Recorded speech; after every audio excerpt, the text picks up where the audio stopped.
The way you beat a guy like that, you're not going to outbox him. If you're waiting on him and he's initiating and he's feinting you into counters and then he's countering the counter, you're going to lose that fight. You know AJ's chin's gone, right? And I'm not saying that I believe that. I don't believe that. I think getting beaten up by Daniel Dubois does not mean your chin's gone, especially when you keep getting up and you manage to rock him late in the fight and you stayed in the fight. And I think Daniel Dubois is a freak like...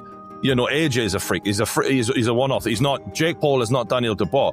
But some people are genuinely giving Jake Paul a chance. That's blowing my mind here. Now, looking at the age difference, we've got 28 years old compared to 36 years old. So I guess the advantage there goes a little bit towards Jake Paul. 28-year-old is better than a 36. Max Kellerman recently shared his thoughts on why he thinks Jake Paul could potentially defeat Anthony Joshua. He acknowledges Joshua's undeniable talent and status as a former heavyweight champion, but notes that age might be working against him. Jake Paul, on the other hand, brings youth, energy, and confidence to the ring. Kellerman believes that for Joshua to secure a victory, he will need to summon his inner drive, remain aggressive, counters and then he's countering the counter, you're going to lose that fight. Joshua has to impose his size, strength, youth, go to the body. He has to be willing to take certain risks. And if he does that, that's... Kellerman suggests that Jake Paul genuinely has a shot at winning, even though some critics think he's taking a huge risk by facing a former heavyweight champion. He highlighted Jake's mindset evolution over the years, emphasizing how he's now accustomed to high-pressure situations and staying calm under the spotlight. According to Kellerman, Jake's past experiences in major events make him unlikely to feel nervous. The analyst even stated that Jake is 100% prepared, not because victory is guaranteed, but because he has full confidence in his skills, preparation, and support team. Some experts have also hinted that Joshua could face an upset, pointing out that age has slowed his reflexes and dulled his once-feared explosive style. That Jake has gained in the 5 years he's been in the sport. To be in your 12th or 13th fight in front of 80,000 people at AT&T Stadium in front of 125 million viewers, that's not experience you can gain normally. So he's going to go into that event very calm and very composed. And I fully believe that he does 100% think he's going to beat Anthony Joshua, yes. What about the weight? Will there be a limit for Joshua? So there's a lot of discussion around the weight. Joshua fought Usyk twice. Yeah. Both of those times, Usyk was 221 pounds. Joshua was 240 to 245. When Jake fought Mike Tyson last year, 227 pounds. I expect Jake will come in anywhere between 225 and 230, and Anthony Joshua has a weight limit of 245 pounds. There will be those, as you're aware, that will look at it and criticise this fight. There already have been, haven't there? They'll say it's a real mismatch. What would you say to them? Are we going to be watching sport at its purest? I would say it's much less of a mismatch than what you saw with AJ and Francis Ngannou, who a massive man, but relatively no boxing experience. I would say it's much less of a mismatch than AJ's 9th or 10th fight against guys who've been knocked out 20 to 25 times. Given AJ's pedigree, Jake is built for this. Jake is built for the big moments. So do I think it's dangerous for Jake Paul? Absolutely. Do I think it's also dangerous for Anthony Joshua? 100%. I mean, we're just watching some of these punches being thrown now. Can he take something like that, Jake Paul? Hey, Alexander Usyk took it, right? I think that was a perfect 1-2 combination by Joshua, again, on a fairly stationary fighter in Francis Ngannou, who had a good performance against Tyson Fury. But I don't think Tyson Fury took that fight serious. Critics argue that while Joshua used to dominate heavyweight fights, he now approaches matches more cautiously and is easier to hit. At the same time, they note that Jake Paul has improved significantly with better conditioning, power, and fundamentals than in past years. This combination of factors, age, and performance improvements, makes this matchup more intriguing than many initially expected.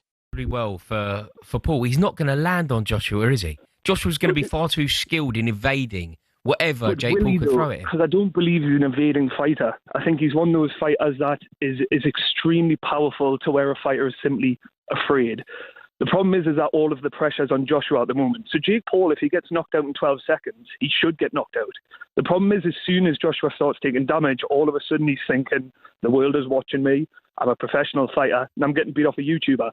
All of the pressure is in Joshua, and that's a lot that can weigh on a man. Just Jake Paul can't damage him, though. People can damage him, though. He's went down. No, people can. World people champion. can. Yeah. No, like Alexander Usyk can, Daniel Dubois can, but these are supreme athletes.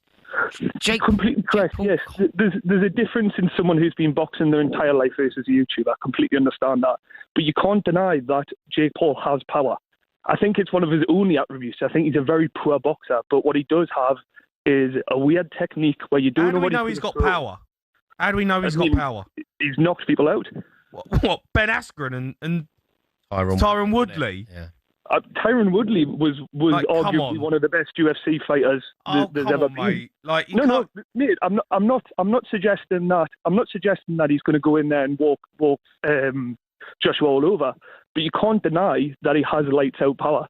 It's just something I would deny that. I would deny that he has that kind of power. Yeah, in an amateur boxing ring, yeah, fine, but not against a two-time world champion. We're talking about here.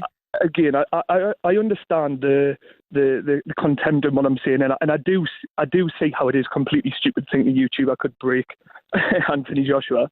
But the thing is that he's going to be training for this fight. Joshua has all of the world looking at him thinking you should walk him over. If it gets 2 rounds, 3 rounds inside, I think Joshua loses. Yeah. You think he gets beat?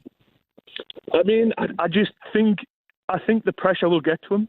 I think if he loses to Jake Paul, he's the embarrassment to boxing. And if you get inside 3 rounds where you've not put him away like everyone thinks you will, all of a sudden that pressure to finish the fight as he should is going to gain and gain and gain. Is there any truth in this, Jamie? Can you see a world where Dan's theory is basically this geezer can punch and he therefore has a puncher's chance?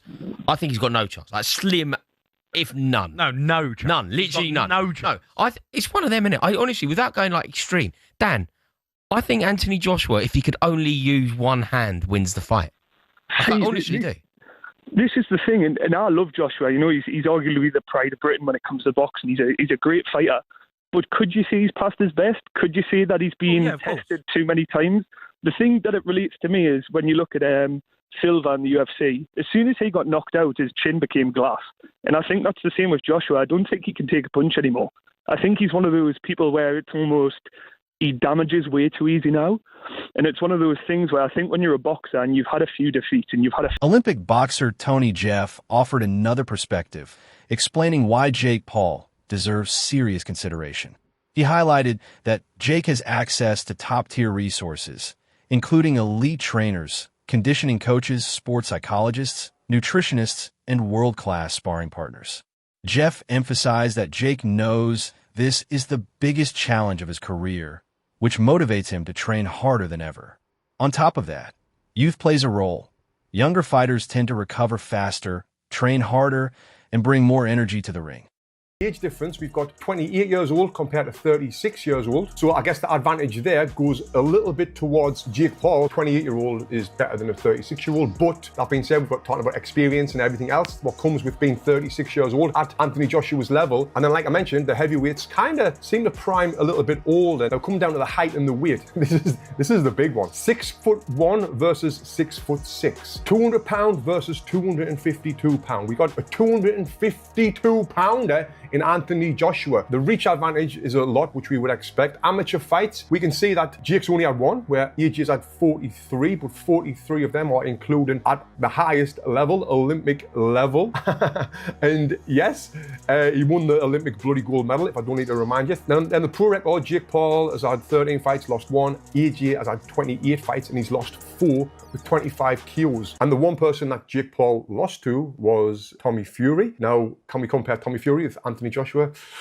Not at all. It's like night and day. So now I'm going to talk about the rules of this fight, and I'll give you my prediction, which is going to shock a lot of people after this. So, what are the rules? The bout will take place at a heavyweight, obviously. It's going to be 8 3-minute rounds. You might think, well, that's better for Jake Paul, and I'm thinking, not really. It's better for Anthony Joshua because he's just going to go all out for them 8 3-minute rounds. And imagine that, Anthony Joshua blasting at you, 6'6", whatever he is, 250 pounds, throwing big bombs at you. Anyway, both fighters will be using 10-ounce gloves for the duration of the contest. Why have they got that on there? It says both fighters will be wearing 10-ounce gloves for the duration of the contest. What do you expect? Them to take them off halfway through and switch them to 12s? But I guess these days, anything happens in boxing, right? The boys will follow similar rules to Jake Paul and Mike Tyson in November, but that fight was 8 2-minute rounds and 14-ounce gloves. Not similar if it's smaller gloves and 2-minute rounds. Who wrote this for DAZN? It marks the first time Joshua will have contested less than 10 rounds. Meanwhile, some analysts focus less on the fighters and more on the sport itself. They suggested that boxing has created an environment where crossover bouts like this happen. Despite Joshua being a world champion and Olympic gold medalist, his largest payday came from Jake Paul's offer, highlighting the influence of attention, public interest, and money. Analysts also cautioned against assuming Joshua is past his prime. Although some claim his chin is weakened after previous knockouts, he still possesses world-class skills, immense power, and years of experience. If Joshua remains disciplined and focused, he still has a clear path to victory. This is the real funny thing.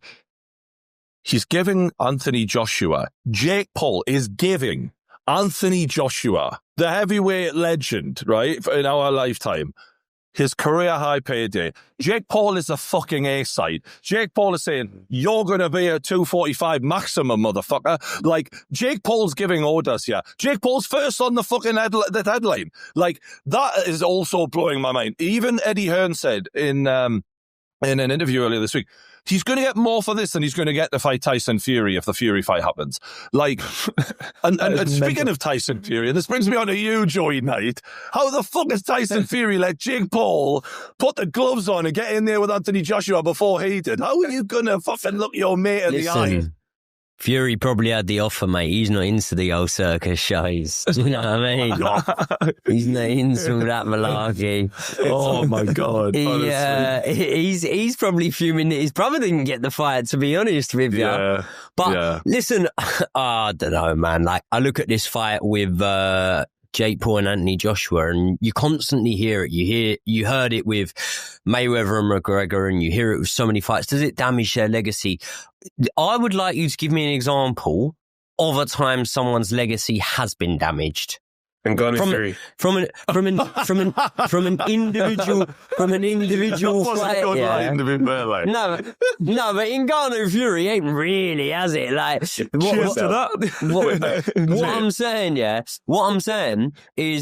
what I'm saying is, I think that having fights over a prolonged period of time, like Roy Jones Jr., that can damage your legacy. But a one-off fight where realistically you're not going to take no damage. But then, Anthony Yarde issued a more aggressive warning, advising Joshua not to underestimate Jake Paul. He noted that Jake excels at creating hype, which can sometimes distract opponents. Yarde stressed that if Joshua enters the fight too casually, Jake could exploit that moment and catch him off guard. Absolutely. I mean, you literally go into survival mode because of the size difference. You know, you question your manhood a lot. Everything goes out the window because, like I say, the power of just a jab. And bear it in mind, when you spawn bigger guys, you must have been in the gym, Joe, you spar people below and above. So, you know, if you're the bigger guy, you bring the power down, you take your time. And AJ was essentially taking his time.